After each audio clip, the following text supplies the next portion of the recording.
Bonjour, dans cette vidéo je vais vous apprendre à automatiser des tâches dans l'objectif de créer des bots ou d'automatiser des installations sous Windows. Donc pour par exemple automatiser les tâches les plus répétitives dans votre jeu vidéo préféré. Dans cette première partie, donc cette première vidéo, je vais développer un aspect plus théorique, donc poser les bases. Et après, nous illustrerons ça par un exemple, donc un petit bot sur un jeu vidéo en flash sur jeux.fr. Donc pour commencer, il faut commencer par télécharger Site, Autohit. Autohit qui est un langage de programmation pour Windows qui permet justement d'automatiser des tâches relativement facilement, dont le lien de téléchargement est disponible dans la description de cette vidéo. Je vous laisse faire l'installation tout seul. Et une fois que vous êtes prêt, vous pouvez lancer Site, qui est un éditeur de texte. Et nous allons pouvoir commencer par... Donc moi j'ai déjà commencé à préparer un petit exercice de démonstration.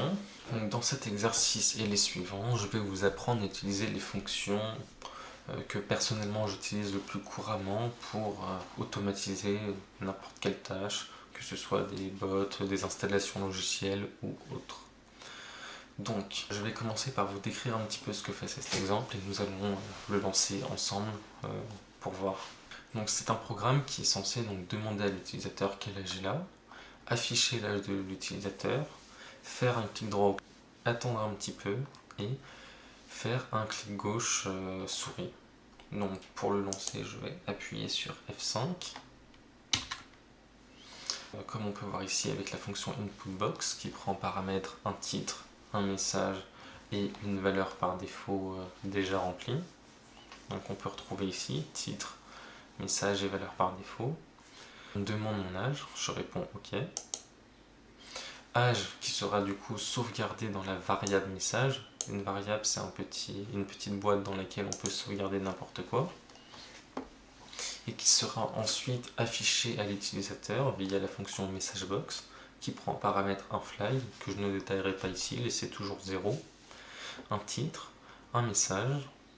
Donc là par exemple, salut, tu verras et, je mets un et pour dire que c'est une variable, donc variable qu'on reconnaît parce qu'elles ont des dollars, et en. Donc là on peut voir que salut, tu as 14 ans, ça a bien fonctionné. Donc normalement, une fois que je vais appuyer sur OK, le programme va continuer automatiquement. Il va me faire un clic à la souris droit aux coordonnées 600 et 700 de mon écran. Avant d'attendre une seconde et de faire un clic gauche aux coordonnées 500, 500. Donc je vous laisse regarder ça. Hop. Donc là, c'est pas moi qui ai cliqué. Nous voilà partis pour un deuxième exemple.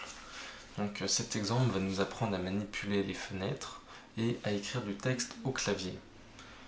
Ce petit programme d'exemple lance une application, stocke du texte dans une variable, attend 2 secondes, attend que la fenêtre se lance, donc la fenêtre dont le titre correspond à la variable que j'ai sauvegardée précédemment.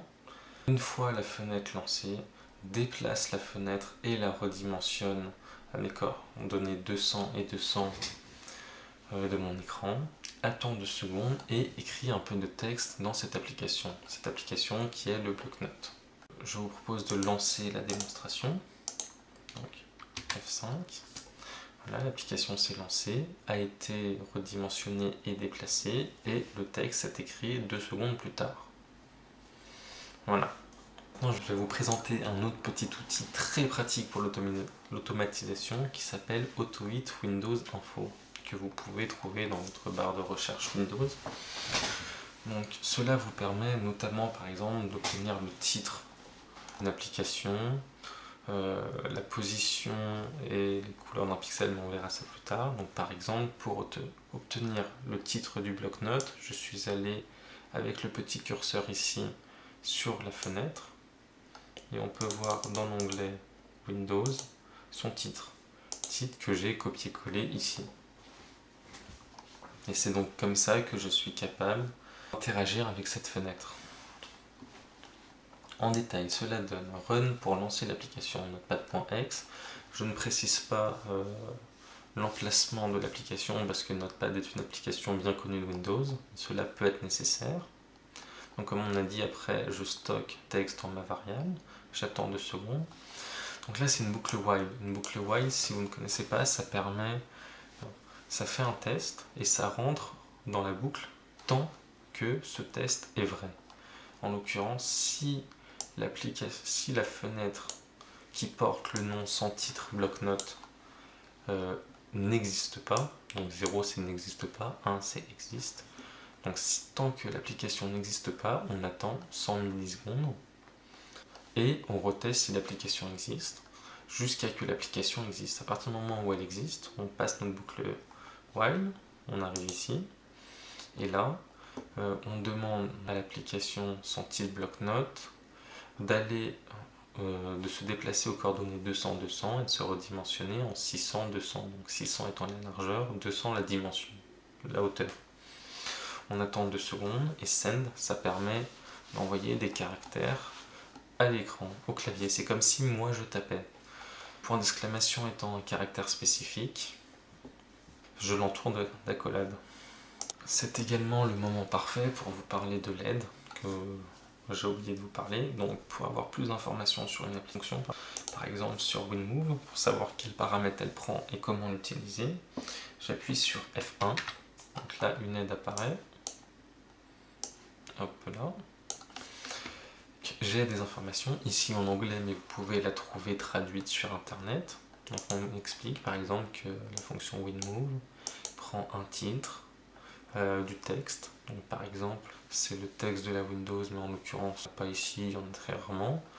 Donc ce que je vous disais, X, les coordonnées où va se déplacer la fenêtre en X, pareil pour les Y, et éventuellement une hauteur et une largeur de fenêtre pour la redimensionner.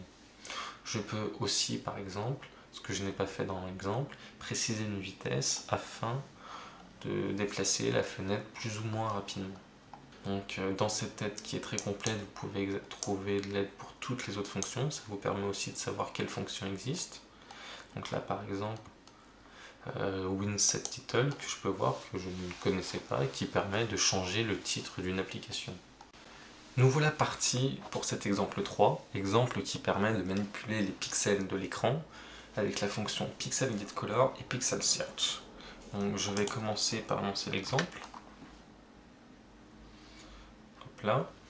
Donc on peut voir avec la fonction PixelGetColor qui va chercher la couleur du pixel aux coordonnées 100, 100, donc à peu près par ici, stocke le résultat dans une variable et nous affiche le résultat dans la message box que vous pouvez voir ici. J'affiche la couleur en hexadécimal qui est une façon de noter les couleurs. Je vous laisse vous documenter là-dessus. Là, par exemple, on peut voir que la couleur du pixel, c'est C0, C0, C0, ce qui correspond à un gris assez clair, donc a priori le fond. Donc après, ce programme, ce qu'il va faire, c'est il va chercher du F0, F0, F0, il y a un autre gris présent dans l'IDE, dans l'écran. Donc ici, je définis dans la fonction PixelSearch d'abord les coordonnées du haut du rectangle dans lequel il va chercher la couleur, donc ici 0, 0, donc le haut de l'écran, et les coordonnées bas de notre rectangle, donc la taille de l'écran et la hauteur de l'écran. J'aurais pu réduire la taille de recherche à une petite zone de mon écran. Là, le 5 correspond à la sensibilité, c'est-à-dire que j'accepte une petite différence avec la couleur que j'ai là, parce que par moment, on a besoin de ne pas être super sensible pour pas avoir d'erreur. Donc if not error, donc s'il n'y a pas d'erreur, si il a trouvé un résultat, afficher les coordonnées. Donc, les coordonnées qui sont dans un tableau. Donc un tableau, c'est une variable qui contient plusieurs valeurs. Donc là, par exemple, en 0, on a notre x et en y, on a notre 1 qui correspondent au x et y du pixel trouvé. Si je continue, bim, on peut voir qu'il a trouvé la couleur, donc 0, F0, F0, F0, en x égale 3 et y égale 5, c'est-à-dire vraiment tout en haut de l'écran. Voilà pour cet exemple 3. Maintenant que vous savez manipuler votre clavier et votre souris et que vous savez chercher des choses à l'écran, je vous propose d'approfondir tout ça à travers un exemple, donc qui sera un petit bot pour un jeu en flash sur internet. Exemple que je développerai dans une prochaine vidéo, dont le lien sera disponible en description. Et en attendant, je vous dis bisous!